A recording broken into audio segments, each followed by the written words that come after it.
வணக்கம் நண்பர்களே, ஒரு அருமையான ஃபேஸ் பேக் எப்படி செய்கிறதுன்னு பார்க்கலாங்க. முகப்பொலிவாக இருக்குங்க, எண்ணெய் பிசுபிசுப்பெல்லாம் இருக்காதுங்க.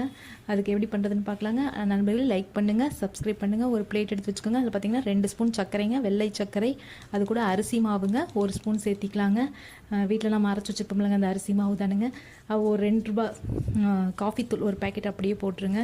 அப்புறம் பார்த்திங்கன்னா நான் வந்து ஆரஞ்சு பழம் வாங்கினேன்னா அந்த தோலெல்லாம் எடுத்து நல்லா ட்ரையாக வெயிலில் காய வச்சு மிக்சியில் போட்டு பவுடர் பண்ணி வச்சுருப்பேங்க. அதை இந்த ஜாடியில் வச்சுருக்க மாதிரிங்க. அதை ஒரு 2 ஸ்பூன் போட்டுக்கோணுங்க. அப்புறம் பார்த்திங்கன்னா பால் ஒரு 1/4 டம்ளர் எடுத்துகிட்டு இது எல்லாத்தையுமே கலக்கணுங்க. கொஞ்சம் கொஞ்சமாக ஊற்றி ஒரு ஸ்பூனில் கலந்திங்கன்னா நல்லா ஒரு ஃபேஸ் பேக் க்ரீம் ரெடி ஆயிருங்க. அருமையாக இருக்குங்க. உங்களுக்கு அந்த ஆரஞ்சு பழ தோல் பார்த்திங்கன்னா நீங்கள் எந்த ஒரு இது வாங்கினீங்கன்னா கூட அந்த ஃப்ளேவர் இருக்காதுங்க, அவ்வளோ மணமாக இருக்குங்க. அதை எடுத்து அப்படியே ஃபேஸில் ரொம்ப கெட்டியாக வைக்கணுங்க. ஓரளவுக்கு தண்ணியாகவும் இல்லாமல், இல்லைனா ஃபேஸில் வலிஞ்சிருங்க. அப்படியே கெட்டியாக இருக்கும்போது எடுத்து கண்ணு கீழே மூக்கிலலாம் போட்டு நல்லா ஃபேஸ் வாஷ் பண்ணிங்கன்னா அருமையாக இருக்கும் நண்பர்களே. இப்போ எண்ணெய் பிசு பிசுப்பே